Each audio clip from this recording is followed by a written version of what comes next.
بسملة طفلة عندها 7 سنين في إحدى القرى الريفية. أمها بعتتها تشتري حاجة من البقال اللي تحت البيت، والمفروض ما تكملش 5 دقايق وتكون جت. أمها اتأخرت عليها جدا البنت أكتر من نص ساعة. أمها قلقت عليها، نزلت على طول تسأل البقال. سألته قال لها هي فعلا جت اشترت مني ومشيت على طول. أمها اتوترت جدا وبدأت تدور عليها في كل مكان في الشارع، وبدأت تسأل الناس وحاولوا يساعدوها. وفجأة جه شيخ الجامع، هو عنده محل فول وطعمية في نفس الشارع. الشيخ جاب لها مكبر صوت ومشيوا في البلد كلها يدوروا وينادوا على بسملة، لكن مفيش حد شافها غير البقال.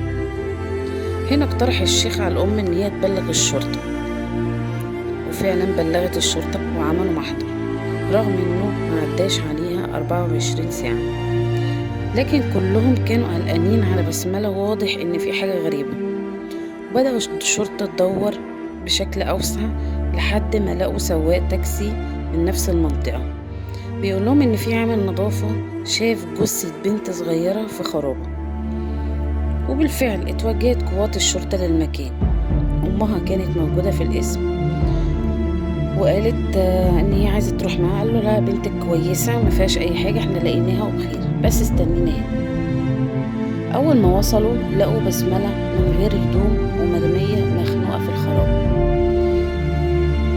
وهنا رجعت الشرطة للقسم واضطروا إن هما يخبروا أمها بالحقيقة.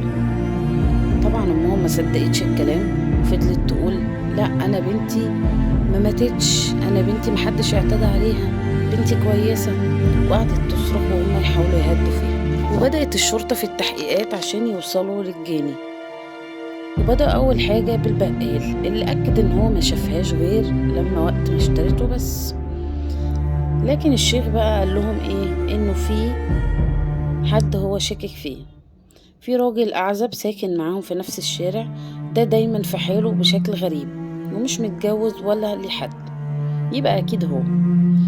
وفعلا بدأوا يحققوا مع الراجل، والشيخ كان بيحاول يشتتهم في الوقت ده، وجري على محل الفول والطعمية بتاعه عشان يخرج هدوم بسملة اللي كانت جوه المحل.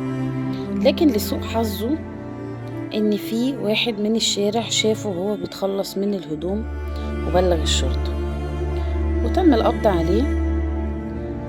والناس من كتر المفاجأة كانوا بيكذبوا نفسهم انهم ازاي الشيخ اللي بيصلي بينا في الجامع ولسه مصلي بينا الفجر ممكن يعمل كده.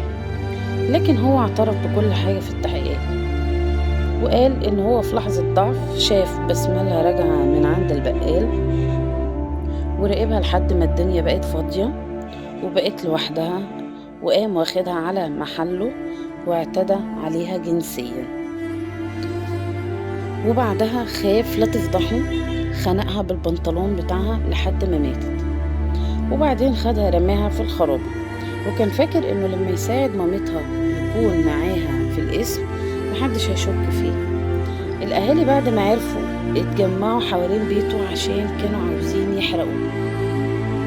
ما كانوش مصدقين ان في انسان ممكن يعمل كده ببنت صغيرة. لكن الشرطة اتدخلت وقالت لهم كل حاجة هتاخد بالقانون، وفعلا تمت محاكمته واتحكم عليه بالإعدام. وهنا خلصت قصتنا النهاردة، ولو عجبتكم ما تنسوش تشتركوا في القناة.